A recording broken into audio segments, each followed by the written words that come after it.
ॐ कूजन्तं राम रामेति मधुरं मधुराक्षरम् आरुह्य कविताशाखां वन्दे वाल्मीकिकोकिलम्।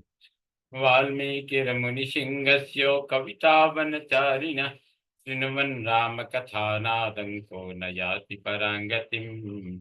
यः पिबन् सततं रामचरितामृतसागरम् अतृप्तस्तं मुनिं वन्दे प्राचेतसमकल्मषम्। गोष्पदीकृतवारीशं मशकीकृतराक्षसं रामायण महामाला रत्नं वन्दे नीलात्मजम्।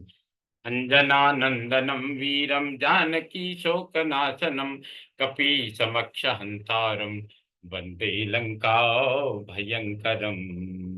भवतां समेषां श्रीमद् वाल्मीकि रामायण पारायण उपक्रमे हार्दं स्वागतम् अभिनन्दनं च।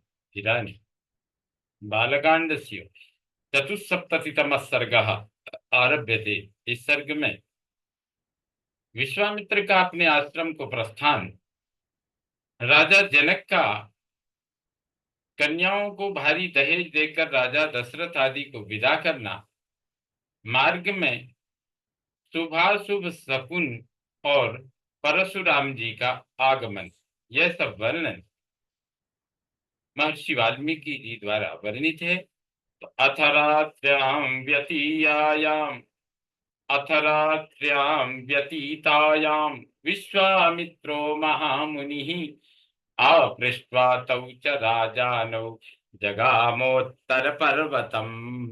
तदनंतर जब रात बीती और सवेरा हुआ, तब महामुनि विश्वामित्र राजा जनक और महाराज दशरथ दोनों राजाओं से पूछकर उनकी स्वीकृति ले उत्तर पर्वत पर अर्थात हिमालय की शाखाभूत पर्वत पर, जहां कौशिकी के तट पर उनका आश्रम था, वहां चले गए।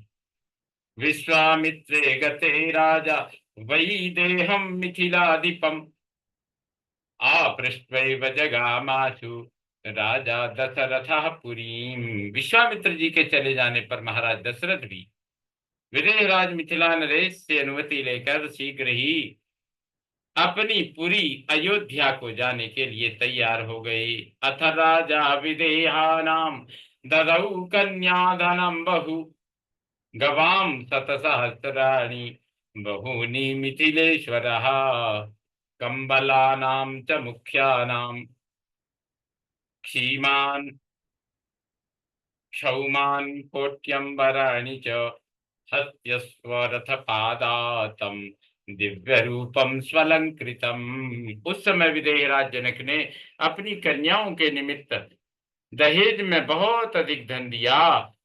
उन मिथिला नरेश ने कई लाख गौएं, कितनी ही अच्छी अच्छी कालीने तथा करोड़ों की संख्या में रेशमी और सूती वस्त्र दिए।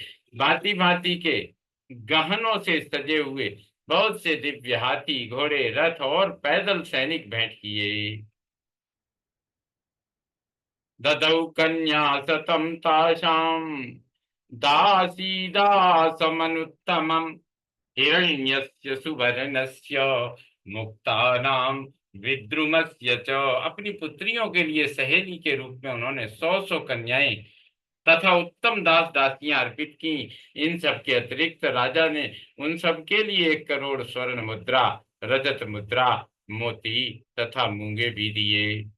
ददौ राजा सुसंहृष्ट कन्याधनमनुत्तमम् दत्वा बहुविधं राजा समनुज्ञाप्य पार्थिवम् प्रविवेश स्वनिलयं मिथिलां मिथिलेश्वरः राजाप्ययोध्याधिपतिः सह पुत्रैर्महात्मभिः ऋषीन् सर्वान् पुरस्कृत्य जगाम सबलानुगः।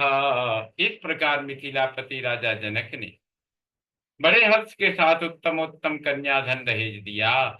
नाना प्रकार की वस्तुएं दहेज में देकर महाराज दशरथ की आज्ञा ले वे पुनः मिथिला नगर के भीतर अपने महल में लौट आए।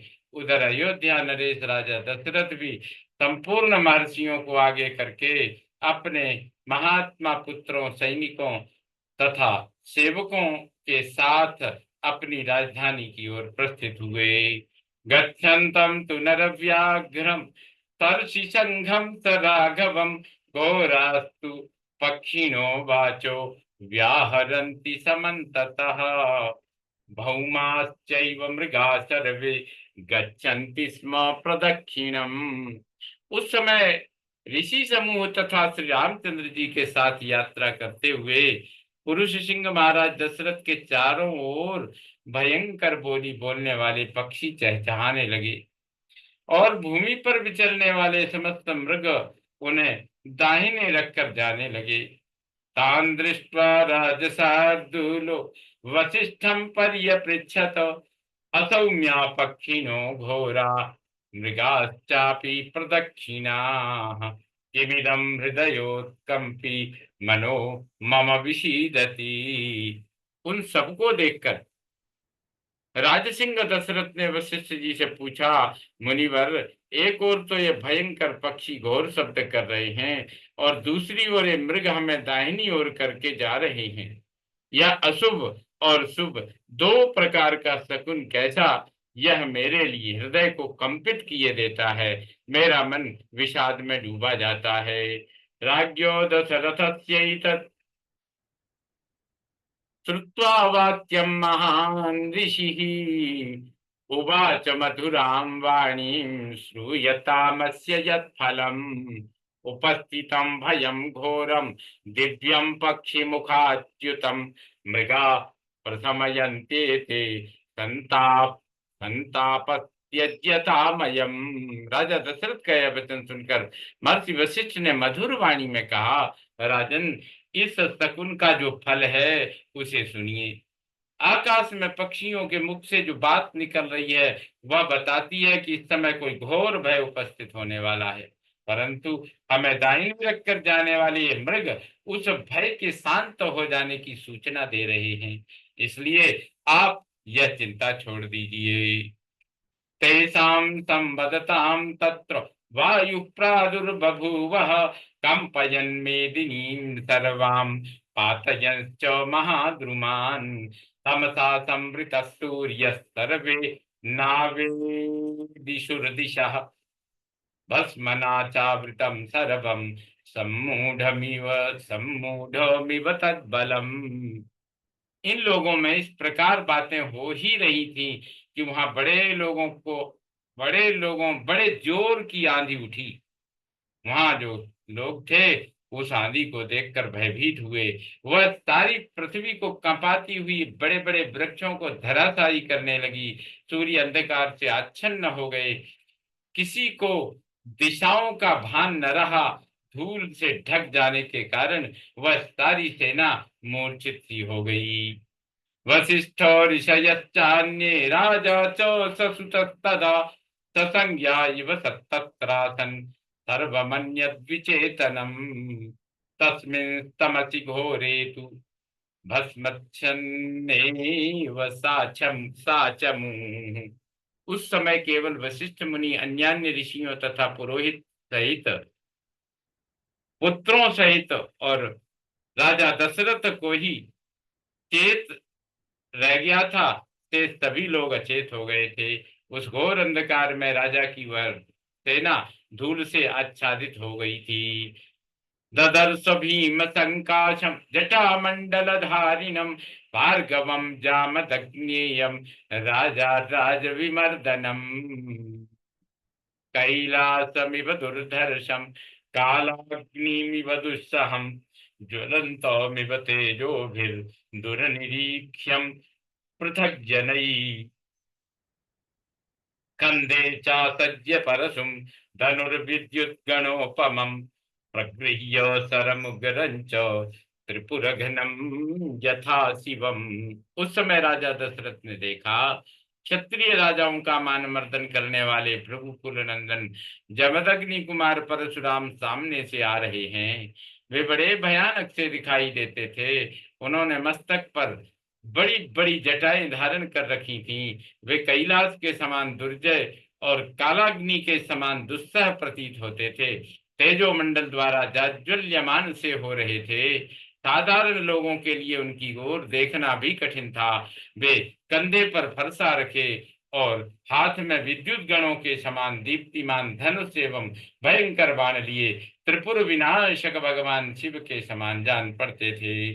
तम दृष्ट्वा भीम संकाशम ज्वलंतमिव पावकम वसिष्ठ प्रमुखा विप्रा जप होम परायणा संगता मुनय सर्वे संजल पुरथो मिथः।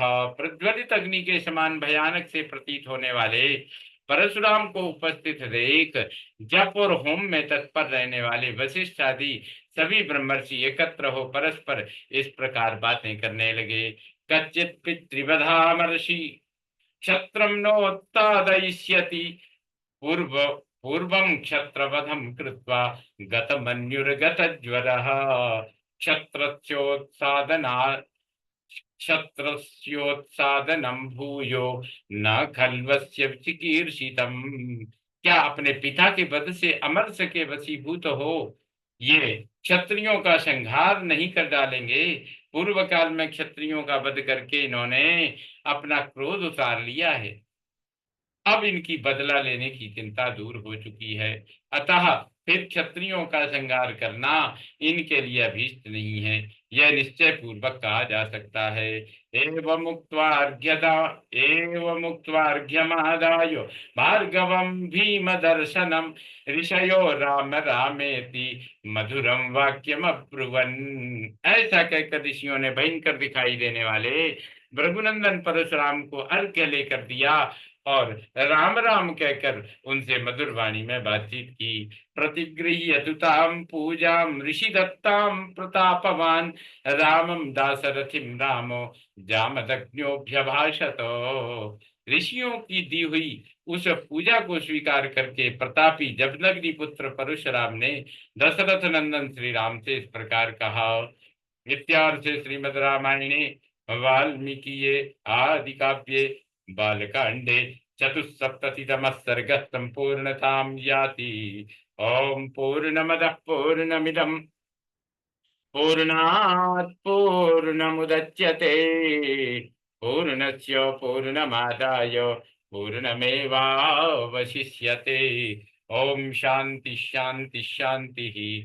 सर्वे भवन्तु सुखिनः सर्वे सन्तु निरामया सर्वे भद्राणि पश्यन्तु मा कश्चित् दुःखभाग् भवेत्। ओम शांति शांति शांति। श्रीरामचंद्रो विजयते तराम।